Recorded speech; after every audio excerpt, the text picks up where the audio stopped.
Hey everyone, and welcome back. Before we start this episode, I need to just point out an error I made during assembly in the previous video. After installing the engine and transmission, I discovered that there is a super special Chevy way of installing the oil pump, meaning you don't just bolt it in and send it. So I had to remove the engine and disassemble the oil pump.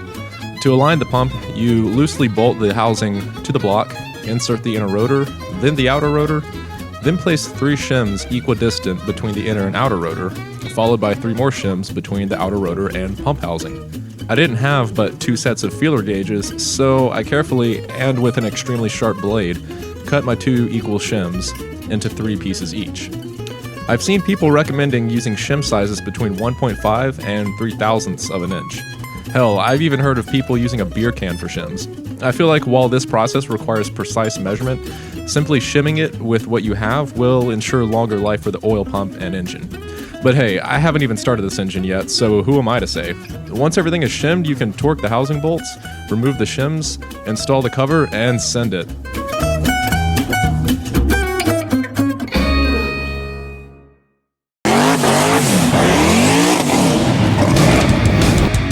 Welcome back to another featured garage vlog. In this episode of the V8 Swap Supra Drift build, we finally get the heads put together and cap off the engine. But first, we need to clean those wretched looking hunks of aluminum.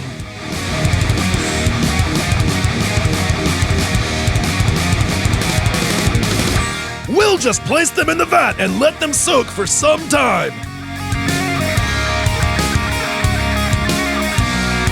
Now it's time to deck the heads so that the surface is entirely free of debris, high points from the obvious corrosion, high points from the detonation in one of the cylinders, and old gasket material in order to ensure a good seal.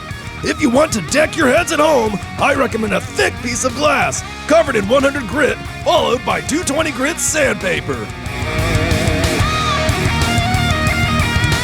There is still some visible residue, but that is just years of material being impregnated in the metal. It's not necessary to remove all that is visible, and doing so could raise the compression ratio higher than intended. And in applications that have an overhead cam, could affect cam timing slightly, since the head would sit slightly lower. An adjustable cam gear would help compensate for the difference in head thickness. To ensure the head is straight, I use the most expensive rectangle I've ever purchased, and a feeler gauge. This 2000s feeler can't get under the straight edge in any direction, so we are good to go. To remove the rest of the carbon, I just hit it with a wire wheel and a rotary tool, since I don't want to remove any metal from the head.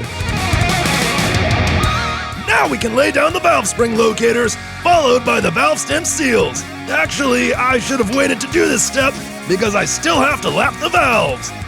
It just works a little better when you don't have a stem seal in place. With that taken care of, we can install the springs, retainers, and collets. I'm using a brand new set of LS1 springs since we have an LS1 cam in the block. The last thing we want to deal with is valve float, so consider new springs to be cheap insurance, especially if you're going to upgrade your camshaft.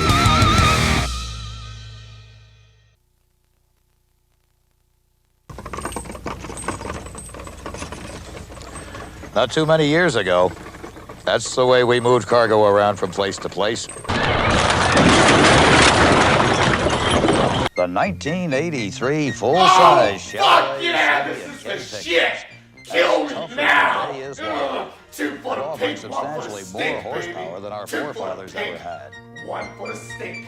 You can switch it around if you want, if you're a real man. Ah! Yeah!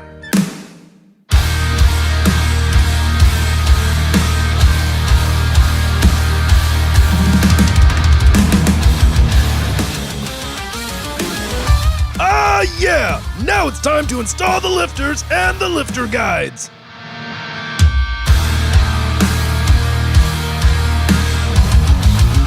With that taken care of, we can now install the heads.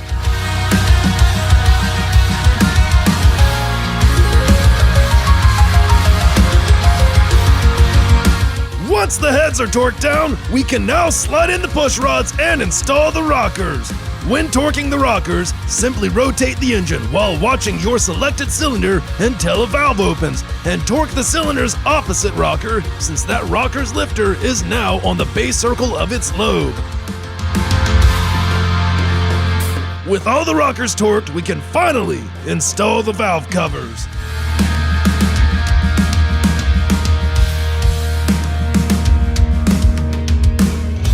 Man, I can't believe this happened.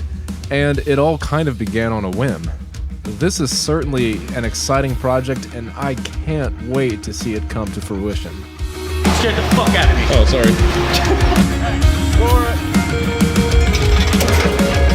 Oh man, it's on the trailer. Wow.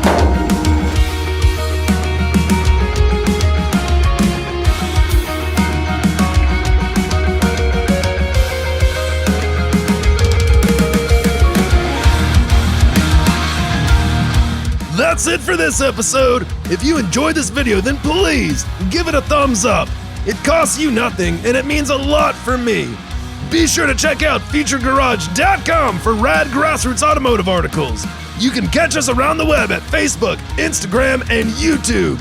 Until next time. Supercalifragilisticexpialidocious. Even though the sound of it is something quite atrocious. If you say it loud enough, you'll always suffer precocious.